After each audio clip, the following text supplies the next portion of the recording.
Hello, and welcome to a little Disgaea Hour of Darkness bonus video.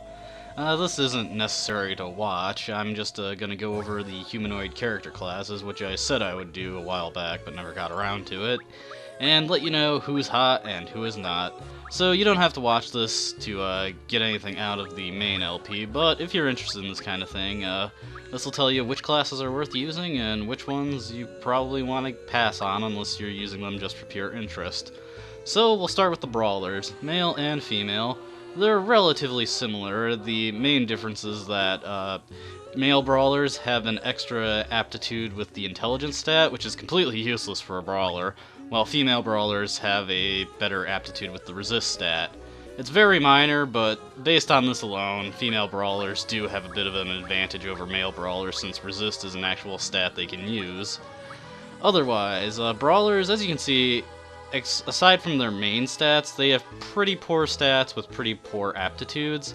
However, compared to the ninjas who have generally better stats and aptitudes, Brawlers, as the higher tiers of them become unlocked, their attack scales much better than the ninja. I believe they have about 3 or 4 extra points of attack at the highest tier compared to the ninja, which doesn't sound like a lot, but as the levels start to rack up, does give them a pretty significant edge over the ninjas. Now, you may be wondering, what is it about tiers? How do these work? Basically, when a class hits a certain level, the next tier of that class is unlocked, and you can create that tier, and they will have better stats than the tier before it. And you do not need to recreate a character at the next tier in order to unlock the next tiers in this game, unlike future titles. Just having one class of that tier will, or one class of a given variety will allow you to unlock all the tiers once you've hit the required level for that tier. And as you can see, pretty nice boost from the first tier to the next tier, so that's gonna be something that comes in handy later on when you're making the best of the best characters. Moving on, we have male warriors and female warriors. There's a bit of a bigger difference between the two of them here. As you can see, male warriors are good with swords and axes, while female warriors are good with swords and spears. I would say this gives male warriors a bit of an edge because axes are better than spears, but the female warriors are just as good with a sword. As you can see, they have, like female brawlers to male brawlers, the female warriors have a better resist aptitude, which is a bit more useful, honestly. Actually, yeah, it's just, that's it. They trade 10 intelligence aptitude for 10 resist aptitude. Not a good trade-off in my opinion. But warriors, very good class, very solid. Any team can use them. Not really much to say about them. I'm trying to find something interesting, but no, they're just pretty basic. Have good stats. Their aptitudes that they're bad in don't really penalize them too much. The main thing against them, however, and we'll skip over the ninja for a minute, is this class, the samurai class. Very powerful class. As you can see, S ranks in the 3 of the 4 major melee type weaponry, and just very huge stats and way better aptitudes. The warriors don't really stand a chance against the samurai, honestly. They just cannot compare. Like, 3 samurai, each using one of their different weapons, will be far more effective than the warriors using their respective weapons. So, yeah, it's just a pretty big crapshoot for them. With that out of the way, let's look at the ninja. As you can see, ninjas are basically like brawlers, but have a much bigger emphasis on speed and hit, while having generally better stats. In fact, at the moment, the only thing that the brawler beats out the ninja in is HP, which is not that important at this point in the game. Otherwise, the ninja is flatly superior to the brawler at this point. In later tiers, and this is basically the only advantage that brawlers will have over ninjas, is that their attack stat scales better. Like, you see here, the next tier, the ninja, he gets a boost to his attack stat. This is not the case for subsequent tiers, and I think in later tiers, at the absolute last tier, his base attack stat is 15, compared to the brawler, which is about 17 or 18, I believe. And that can make a bit of a difference, but otherwise I'd say the ninja's still better, just because of the better general stats, and that high speed giving them the huge evasion boost really helps out. And honestly, HP, while it is a pretty good stat later on, for most of the game it's not a huge concern. So for the main game, definitely the ninjas. For the post game, well, brawlers have their uses, but I'd say ninjas still have the advantage. So that's all you need to know about that. Let's take a look at the knight. I've gone over a bit of the problems the knight has in the main LP, but just to reiterate, knight does both melee and magic, but none too effectively. Their aptitudes are pretty bad, giving them penalties to all of their stats when they equip anything. Their base stats, while not horrible, are not really that great either. It's basically like you took the thief class and just doubled their stats.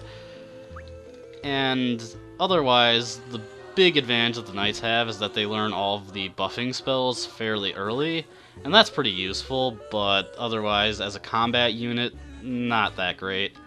However, one thing to know about them is that they're actually required to create one of the super classes. When a knight hits level 100, that's one of the requisites for one of the super classes in the game. So you're gonna have to work with it a bit, but that's not as bad as it sounds. Moving on, we have the archer. Archer, if you're going to have anyone use a bow, it may as well be these guys. They are optimized for it, with decent attack stats and good hit stats, and 110% hit aptitude. And the reason their hit is slightly better than their attack is because bows actually tend to have better attack stats while having lower hit stats, so the extra aptitude and higher base stat allows them to substitute for the lackluster hit stat of bows. Why they couldn't just make bows have better hit stats, who knows, but I guess they felt this was a better trade-off. Bows still run into a lot of problems because their damage modifiers are just pretty low. By and large, bow skills have low damage output, even when you're not considering their awkward way of determining damage.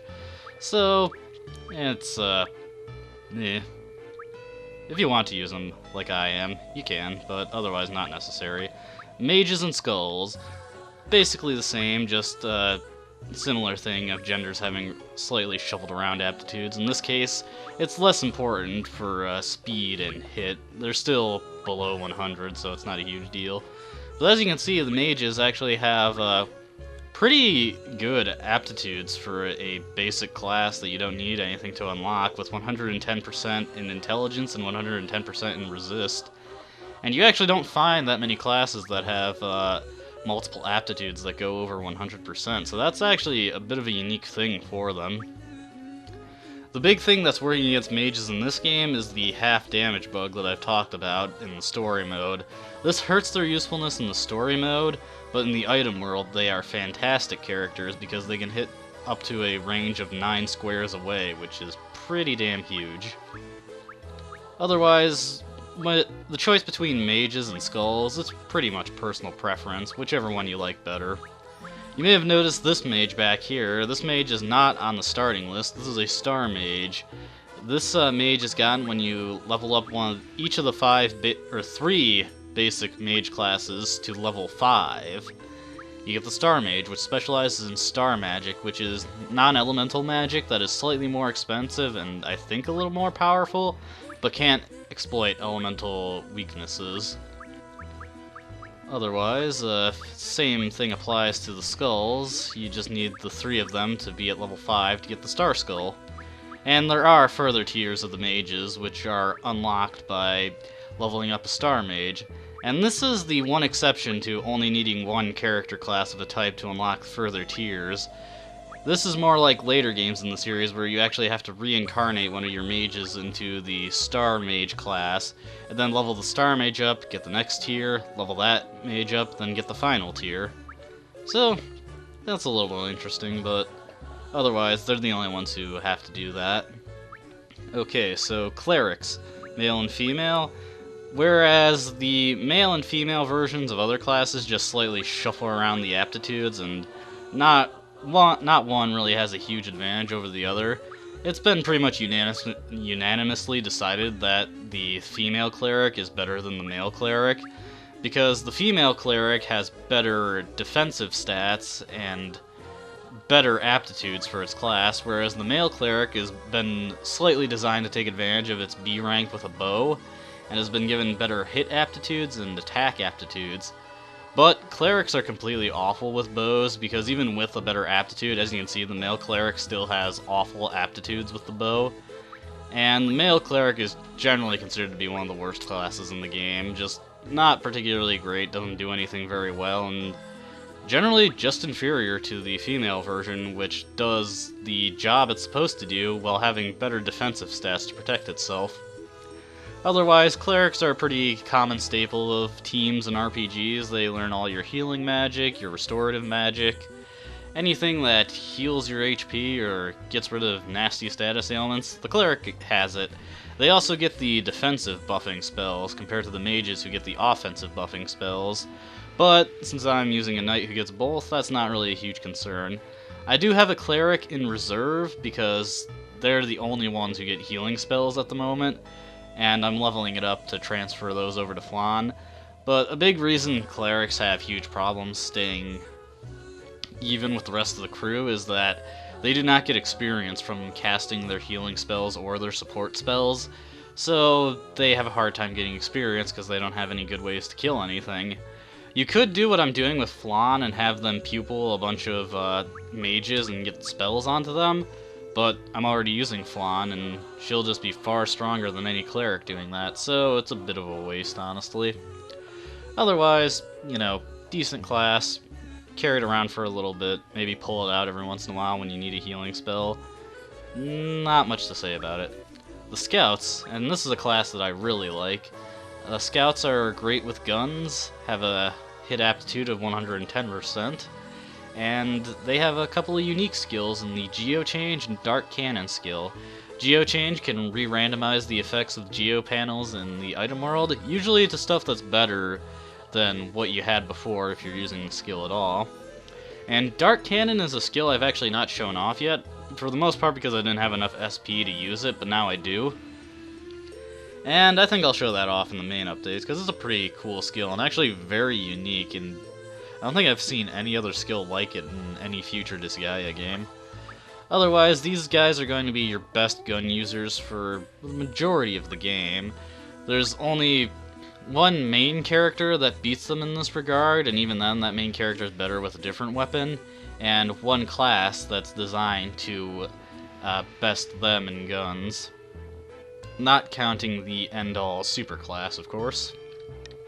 But we'll talk about those when we get them, because we're not even close to unlocking them. And last but not least, the Thief. I've went over why this guy has a lot of problems, but the main thing is as you can see, he has horrible stats, horrible aptitudes, and is crap with most of the weapons in the game. But his actions fill up the bonus gauge faster, and he has the ability to steal items over 50%. Or rather, when most characters try to steal stuff, they can only do it with a maximum chance of success with 50%. The Thief can exceed that, and his level scales higher with that percentage, so basically a level 30 character will have a much harder time stealing anything than a level 30 Thief before you even factor in the fact that their chance to steal caps at 50%. So thieves have a lot of utility in that aspect, but trying to use them seriously is more or less impossible because their stats are just too bad. And that's it for the humanoid classes. As you can see, there's quite a few monster classes in the game, but they all function very differently than the humanoid classes, and frankly, I haven't really used monsters too extensively in my playthroughs of this game, so I don't really have enough meaningful I can say about them. I may do a bonus video later explaining monster classes once I've had more experience with them, but otherwise, this is it for the classes that are actually worth using. So I hope I could inform you a little bit about the character classes. I know this is not the best guide, but it should give you the rough idea of what each class can do and what they're good at. And I'll see you in the main update. Until then, have a nice day.